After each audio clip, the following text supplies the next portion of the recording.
Sherry, have you checked out that new library Google? On CPU it took 3331 millisecond. Someone tried running RFDitor, being able to bring a model you used in an Android. Sherry, have you checked out that new library Google just released? LiteRT.js. LiteRT.js? First time I'm hearing about it. What does it do? It's a runtime for running AI models inside the browser. You can handle inference locally instead of sending it to a server. That'd be a lifesaver for things like medical use cases, where you can't send data out. But for browser inference, isn't there already TensorFlow.js?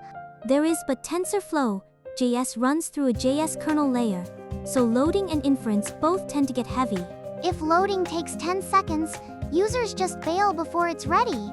LiteRT.js brings LiteRT, already proven on mobile, into the browser.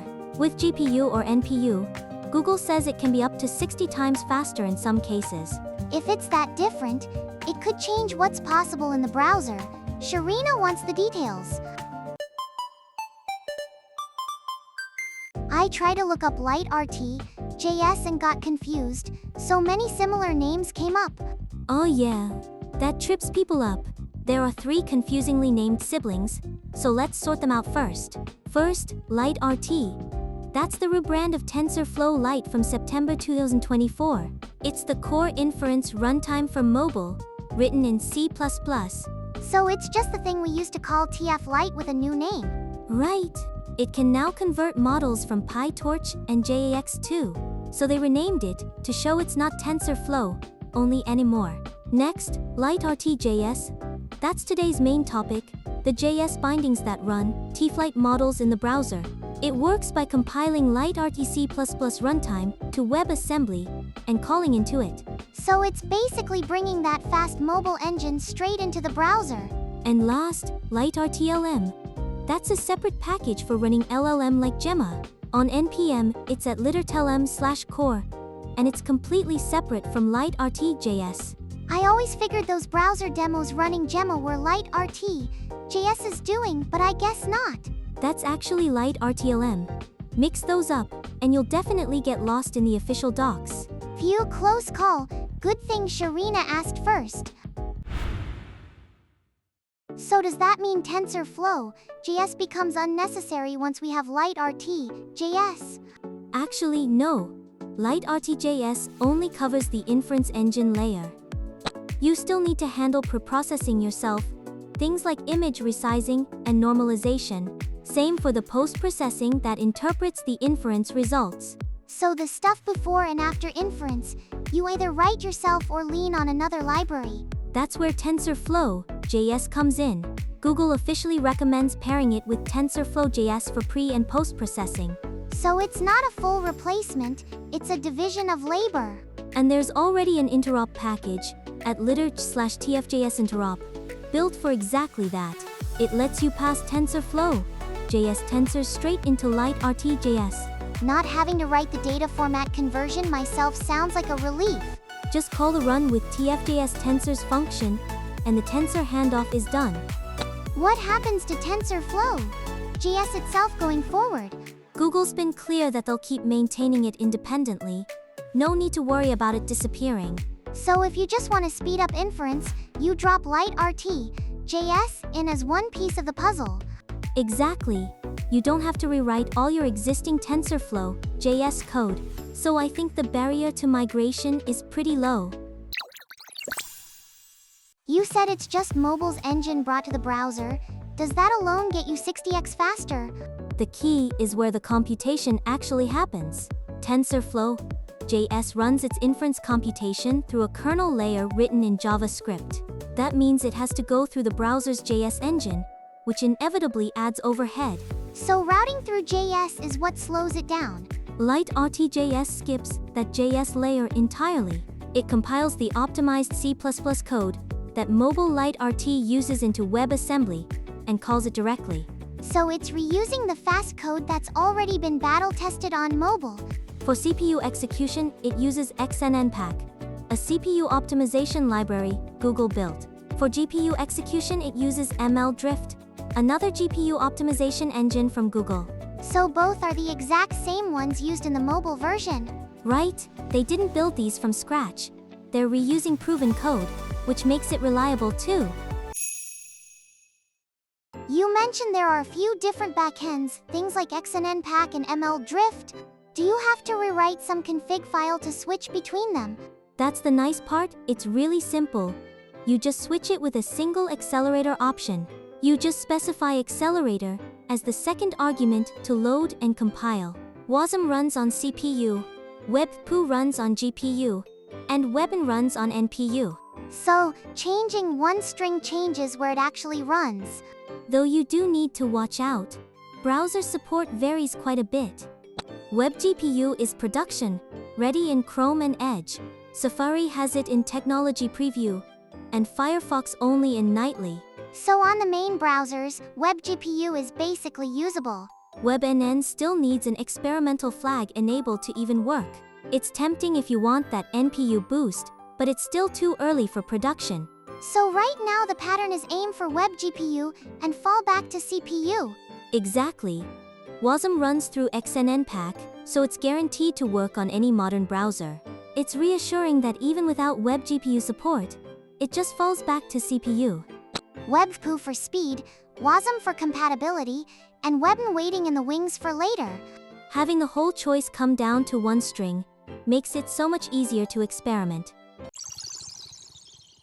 So this 60x speedup, what kind of model are we actually talking about? Let's look at the official benchmark numbers. The most striking one is the text encoder part of Whisper Base. On CPU it took 3,331 milliseconds, but through WebNN it drops to 49.6 milliseconds. So 3 seconds becomes 0.05 seconds. That's basically instant. About a 67x speedup. That's the kind of number that makes real-time speech recognition actually feasible. The image segmentation model ISNet is interesting too. 1,349 milliseconds on CPU. That drops to 43.8 milliseconds on WebGPU. That's roughly a 31x speedup. And WebNN pushes it even further, close to 43x. So things like background removal could run smoothly right in the browser. Compared to ONG's runtime web, there are cases with efficient net family models that run 3x faster. So it's faster than other runtimes too. That said, these are benchmarks under ideal conditions, so keep that in mind. In a real app you've got pre- and post-processing time on top, and the gains vary by model. So you won't always see a flat 67x, but there's real potential for a big speedup. Okay, the benchmark numbers make sense, but what models actually work in practice? Officially verified models include things like YOLO-11N and EfficientNet.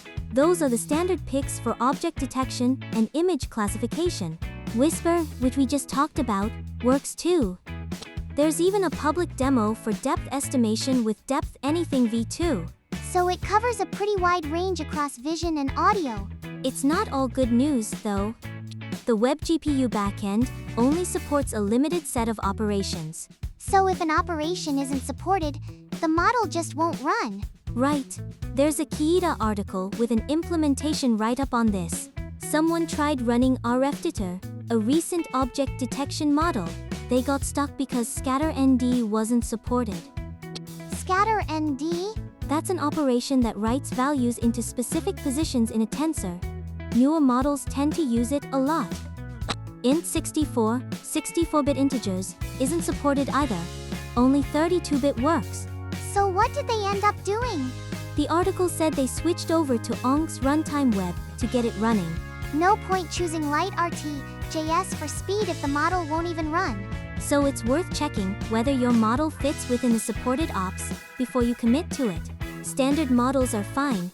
It's the newer, more complex ones you need to watch out for. By the way, can't LiteRT.js run something like Gemma? If an LLM ran right in the browser, you could build a chat app with zero server cost. For running an LLM, you'd use a different package, not LiteRT.js itself. Remember the 3-package family we went over earlier? It's the LiteRT-LM one, on NPM, that's at LiteRT-LM/core. There's a dedicated package just for LLM? How fast does it run? In the official demo, Gemma 3NE2B hits 47 tokens per second on an M4 MacBook Pro. 47 talk/s in the browser is fast enough for actual chatting. Keep in mind it's early preview and requires WebGPU, still very much experimental. Oh, wasn't there something about Chrome having Gemma Nano built in? Is that different? That's the Prompt API, a completely separate path. It just calls the model Chrome already has built in. With LiteRT-LM, you load and run the model yourself, so you can pick bigger models too, like Gemma 4. More freedom, but you have to handle the setup yourself. If you want to run an LLM in the browser, LiteRT-LM is the one to check out. There are a bunch of libraries for running AI in the browser besides LiteRT.js, right? Transformers.js, ONG's runtime web. How do you even choose? They each have their own strengths, so it really comes down to what model assets you already have. If you want to use models from Hugging Face, Transformers.js is the obvious pick. You can download a model straight from the HF Hub and get it running right away. No conversion needed. That's convenient. If you've got a model in ONG's format, that's ONG's runtime web. The PyTorch to ONG's pipeline is pretty mature, so a lot of people use it. I've also seen WebLLM around. What's that one for? That's handy when you want to spin up an LLM chat UI in the browser quickly. Major models like Llama and Gemma come ready to go, and you can call them through an open AI-compatible API. So when would you actually pick LiteRT.js? When you want to bring a TFLite model you were already using on mobile straight into the browser. For teams with existing TFLite assets, running it without any conversion is the real strength. And the other way around, starting from PyTorch, what happens then? You'd need to convert it with LiteRT Torch from PyTorch into TFLite. Compared to Transformers.js, where you can use HF Hub models directly, that's one extra step. So it's basically speed versus convenience. For something Google put out, LiteRT.js isn't getting much buzz, is it? Yeah, that's true. The community response has been pretty quiet. The Hacker News thread had 6 points and 0 comments. 0 comments? HN usually sparks way more discussion than that. Reddit's about the same. I couldn't find any notable discussion threads there either. For browser inference, Transformers.js and WebLLM are getting a lot more attention. What about Japanese language coverage? There was just one implementation write-up on Kiita. It's the same one we mentioned earlier, the one that reported hitting a wall. If the only Japanese article out there is basically it didn't work, that's a rough sign. It's still early days since the release, so there aren't many real-world deployments yet. News sites all covered it around the same time, but developer experience with it hasn't caught up. So it's a wait and see mood. You'd need to be willing to be the guinea pig. So who should actually use LiteRT.js in the end? It fits best for projects already running TFLite models on mobile. Being able to bring a model you used in an Android app straight into the web is a big deal. If it runs with no conversion needed, the porting cost drops a lot. That said, there are limits on supported ops, like we talked about, so you have to test it out. The first step is just loading your existing model and checking whether it throws any errors.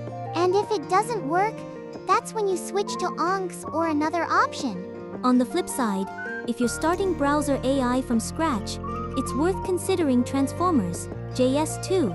You can use it directly from the HF Hub, and there's a lot more community knowledge around it. If it were you, Renka, which one would you try first? I'd start with a project that already has TFLite models running on mobile. Whether you can put your existing assets to use, that's the deciding factor, I think. If a project comes up where the data can't leave the device, I'd be the first to try it too. Let me know if it works out. That'd be a valuable real-world example.